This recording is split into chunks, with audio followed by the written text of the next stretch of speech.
My boyfriend and I decided to go out to the gorge for some quality time camping. We had always gone with several other people, but this was the first time. It was just us two. When we got out of our car to prep our gear for the mile hike back to the camping spot, two sketchy-looking dudes came out of the trailhead, eyed us, and went back onto their old-school Volkswagen camper van. I had a weird feeling, but shrugged it off and proceeded back to our camping spot. I had previously camped in the same area a handful of times, and I knew it pretty well. Once we got back there, I knew of a handful of different camping spots and proceeded to check them all out for the one that would be ideal for us. I noticed what looked like someone camping further up the hill, so I picked a spot a little further down where we'd most likely be out of sight, not out of earshot though, as I heard him yelling with someone else back over on the trail. It was starting to get dark by the time we got everything set up, so I figured I'd start looking for firewood. Suddenly, this guy appeared out of nowhere and asked us if we'd like any help and offered to sell us a bundle of firewood for $10. I laughed because we were in the woods, thus surrounded by wood, which I could pick up off the ground for free. He then said that I wouldn't find much because they'd already cleared it out over the past few weeks. Few weeks? I asked him, "How long have you been camping up there?" He said almost a month. I already had the creeps about him, and he claimed he was up there by himself. I asked him why I heard him yelling with someone then, and that he had referred to more people when he was talking about the wood. He stammered and was like, yeah, there's some dudes I know camping over there, but up on the other side of the river." Then he proceeded to tell us that he's been lonely since he arrived. He's from Pennsylvania, took a bus to Lexington, and had been living in the woods back behind where I currently work. I knew exactly where he was talking about because I saw some homeless people, immigrants, and drug addicts coming in and out of those woods every day. So basically, he was a homeless man who somehow got a ride out to the gorge and decided he would just live there instead. He had been living on snakes, bugs, and selling firewood for money. But he said we were the first people he'd seen in a few weeks.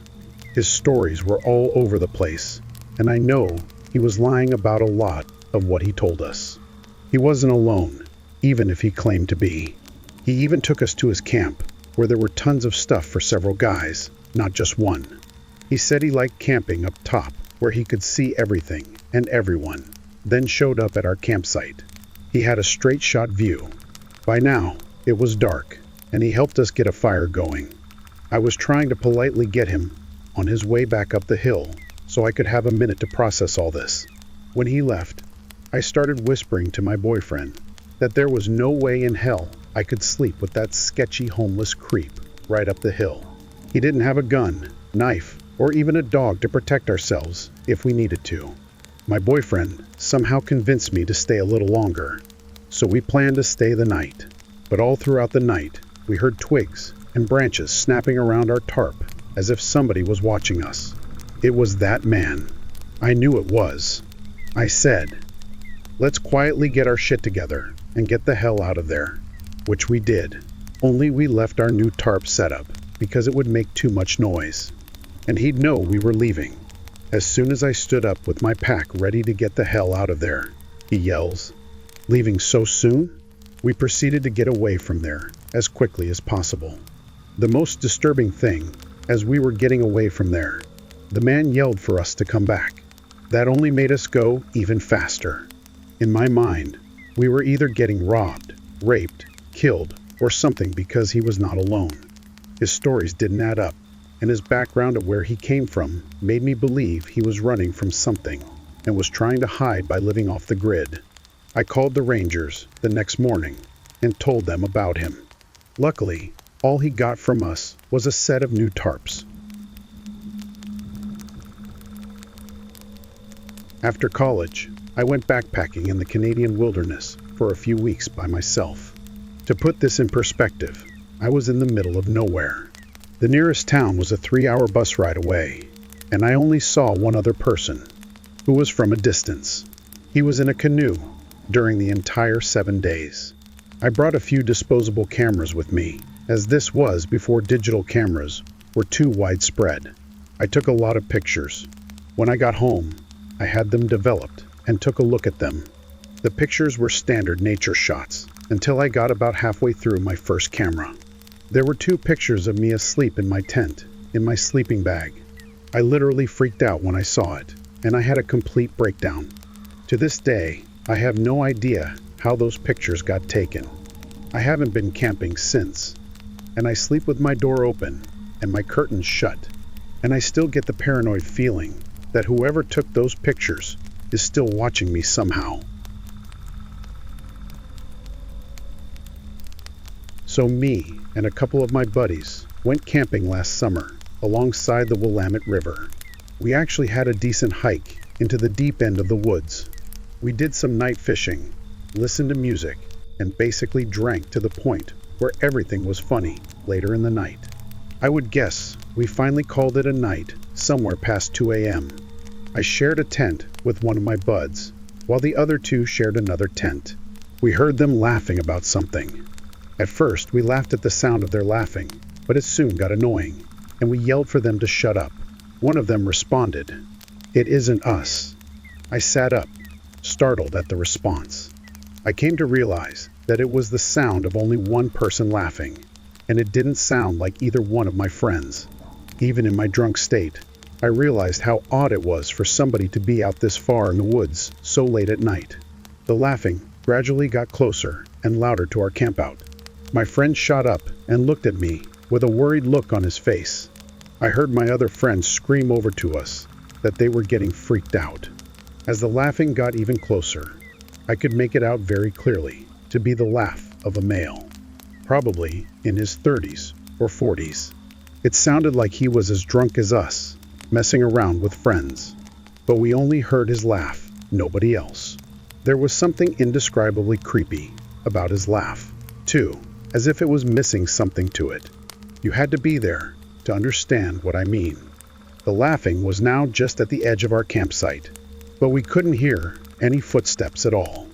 Now, that may not seem like a big deal, but it was impossible to move through that without making noise. Finally, all of a sudden, the laughing stopped completely. We had no idea where whoever that was standing, as he hadn't made a single stepping sound. We sat there in silence, looking at each other. My friend was clearly freaking out, but he was keeping it together the best he could. Finally, something broke the silence, the sound of something rubbing against the cottony fabric of the tent. We saw the outline of a hand through the moonlight, pressing on the tent. We both screamed at the top of our lungs before getting out of the tent. We ran as fast as we could through the woods, our other friends following us. After about 5 minutes of running, we somehow found our car. I actually puked from running so much before taking the wheel. I don't condone drinking and driving, but I still believe we were justified in this situation.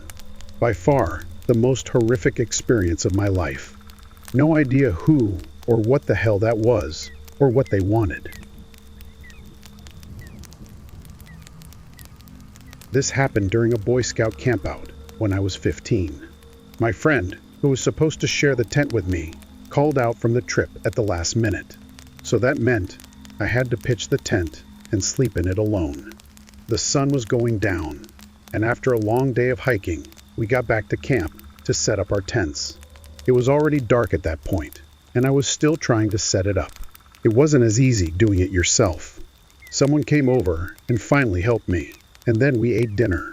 After the cliched telling of scary stories around the campfire, we all went to sleep. I guess I was a little happy that I had my own tent at that point, since I had more room. I fell asleep quickly, but woke up in the middle of the night to the sound of somebody stomping around my tent. I immediately assumed it was another scout going to take a leak or something.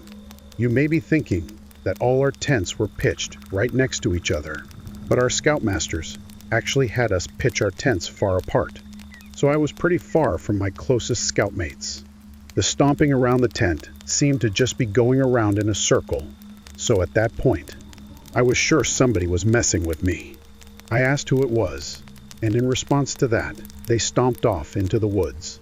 I almost found myself going out and following them, but I figured it wasn't worth it and just tried to fall back asleep. But after that, it was hard to. Sure enough, the stomping came back and started circling the tent again. I was pissed off now, so I got up and unzipped the door to the tent.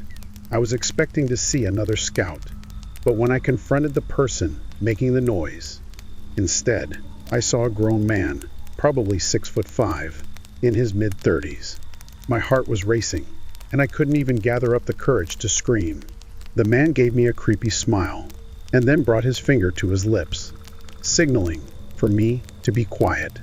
I did a quick 180 and sprinted to my scoutmaster's tent, screaming like a baby. He ran out before I even reached the tent, and I told him about the man I saw. He and the other scoutmaster ran over to my tent with one of the hunting rifles, but they didn't find the man. They did, however, pick up on the tracks the man left walking around the tent. We were all told to bring our tents closer together, like literally right on top of each other. The trip was cut short the next day, and we all went home. I have never gone camping since, and I never will again.